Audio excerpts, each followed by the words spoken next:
Hey!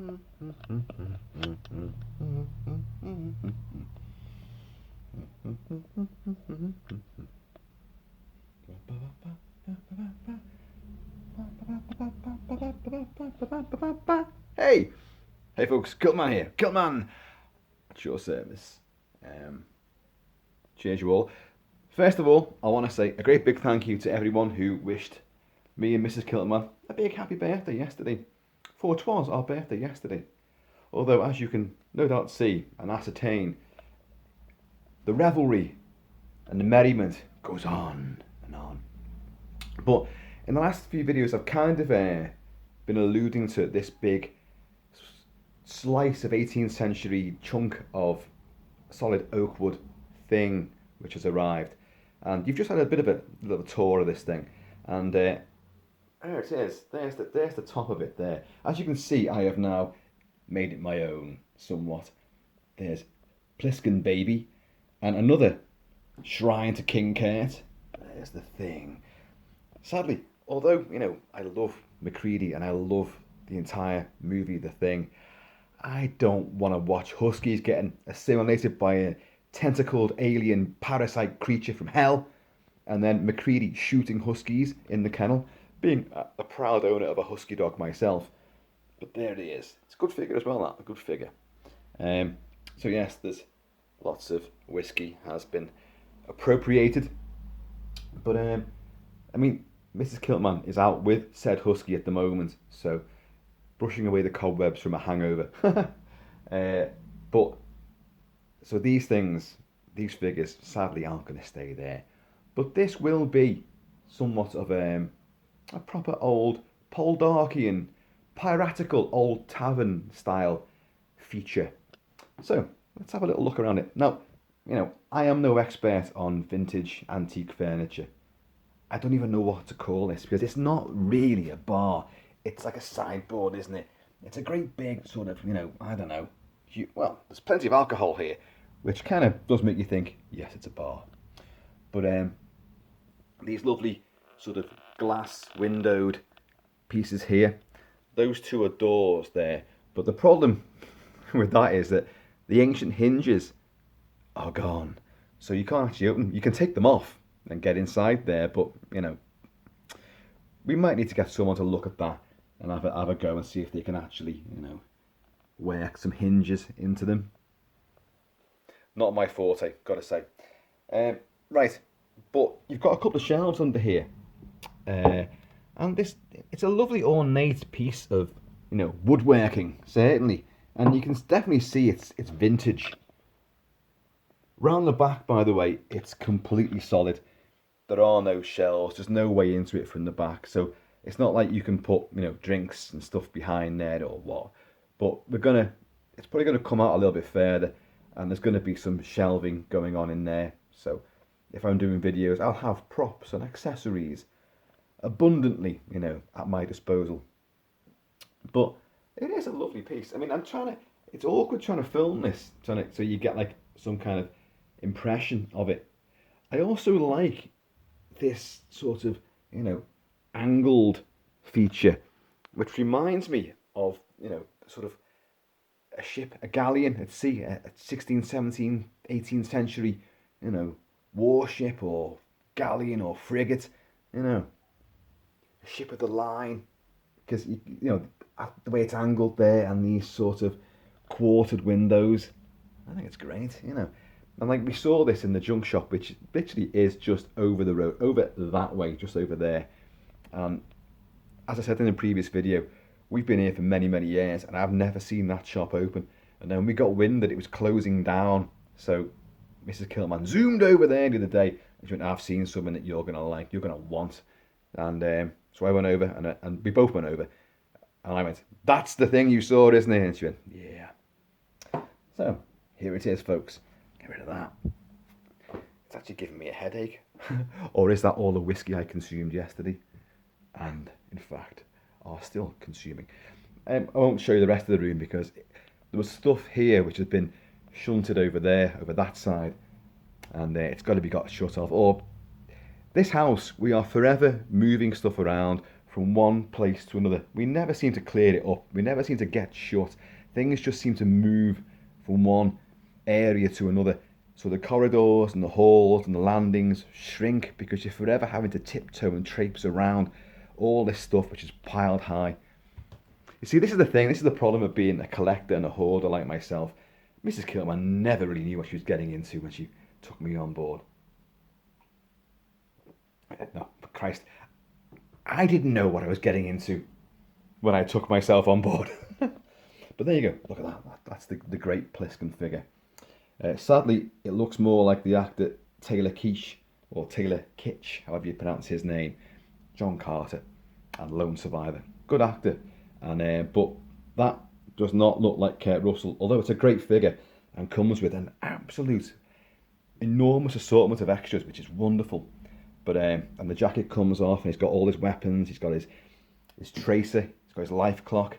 He's got all the things that I've got personally myself. And but he is a good figure. But as I say, the likeness just isn't there for me. It's a nice little piece.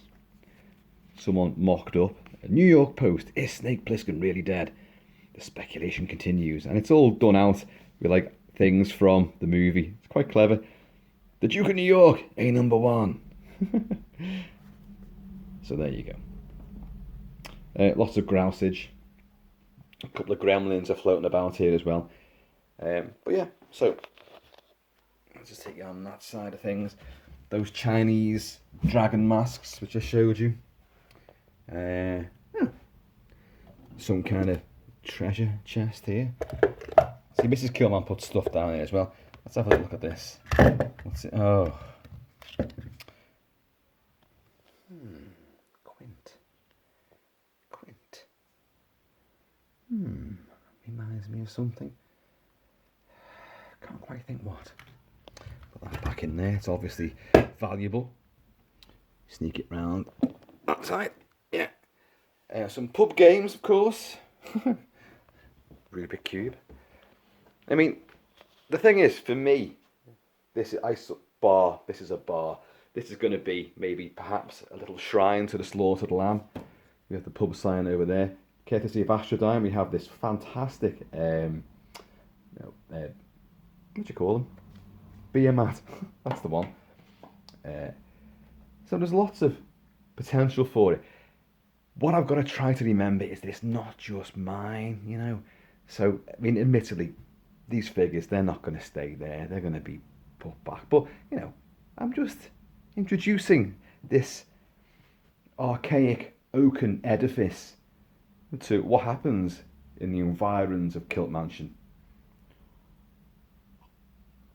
So this could be its initiation, its trial by fire.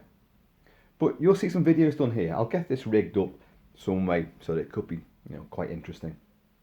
As I say, behind there's nothing to show you behind there. But what do you reckon? I mean, some of you guys out there might actually be, you know, antique dealers with aged furniture and an expert, and you might say that was made in like 1985. But fucking, I don't know. I can only go on what the guy told me. 18th century, and it looks it as well to me. And them hinges, what remains of them, are fucking pure vintage, you know. So I don't know. You need an oldie weldy craftsman. Well, just someone who can use a screwdriver. But yeah, I like it. It is definitely unusual. The way it seems rather top heavy. But I like it. I like it. We were at first, we were going to build it up. We were going to put like a lot of, you know, some blocks underneath it and make it a bit higher. But really speaking, you don't need to do that, because me and Mrs. Kilt-Man are both fucking short asses. So you don't want to. We'd be like hobbits in a proper man-sized pub. You'd be like that, you know, on stools trying to reach over the top of it, like. So no, this is a bar which is made for us. And in fact, many bars aren't much higher than that anyway. You know, being a frequent bar frequenter, that, you know, I don't recall I'm up there like that with my elbow on the bar. So anyway, I'm gonna get some shelves for up there. And what would be nice as well, during certain reviews, I might put the poster from the particular movie at the back there somehow or other. And you know, we'll see how it goes. So anyway, folks, this is the newest addition to the to the house, to the kilted realm, and yeah, it's done pretty well. I mean, it survived, the drunken night last night for the birthday of 2 people, with only 2 people in attendance as well. Isn't it? It's like kind of ironic that I've actually been invited to a party this afternoon down the road. I got an invite a couple of days ago from, what's his name? Cockney Simon. And he said that his missus was having her 40th. Now, I'll be honest, she's a midwife, and he said they're having a bit of a do at their house down the road, and it'd be great if if I could make it. It would be great. It's always great whenever I can make it. But it's not allowed, is it? Hey, look, and I'm no stickler for fucking rules, man. You know that. But she's a midwife, so she's in hospitals, and you don't want to be passing any contagion to her, and you don't want to get any contagion from her. So how can you have a proper party? I mean, you've got Boris Johnson's fucking support bubble bullshit. Support bubble.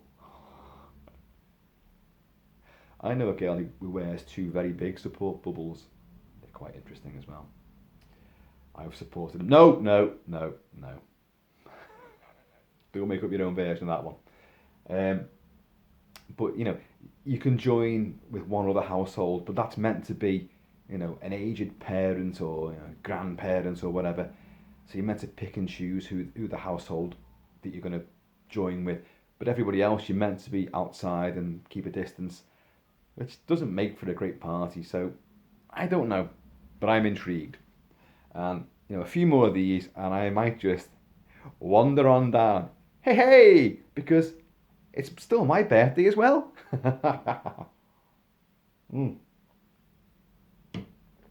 For those of you wondering, yes, there is a kilt on. Of course there is. That is I've mentioned it before. It's known as the Brown Watch. The Brown Watch. Which always reminds me of, Reservoir Dogs. Nobody wants to be called Mr. Brown. It's too much like Mr. Shit. So it's called, you got the Black Watch and you got the Brown Watch. Oh my God. But it's known colloquially as the Broon Watch, or just the Broon. So as far as I'm concerned, it's the Broon. But yeah, folks, there you go. I just wanted to give you a little tour of the thing that I've been talking about. Just want to be careful there, because I've just noticed my reflection in the glass, and crouching down, there could easily have been an up-kilted shot, which nobody would have liked. Unless, of course, you're a documentarian, an anthropological documentarian looking for the long-lost anaconda. Anyway, folks, in the meantime, and indeed the in-between time, you guys take it easy, keep it Celtic, keep it Celtic. I've got some reviews coming this weekend, both of which are requests. One of which is for the Mel Gibson, Anthony Hopkins 80s rendition of The Bounty. Great film, actually great film, love it. Vangelis score. I'll be discussing that. And also, The Wild Geese. I did promise this, and it's coming as well. So the next 48 hours or so, you're going to have 2 movie reviews, as well as some other shit. And there was a little clue there in that little treasure box, if you remember. Wonder what that could be. Anyway, folks, keep it Celtic, and I'm going to see you all later. Large whiskey, please. Coming right up.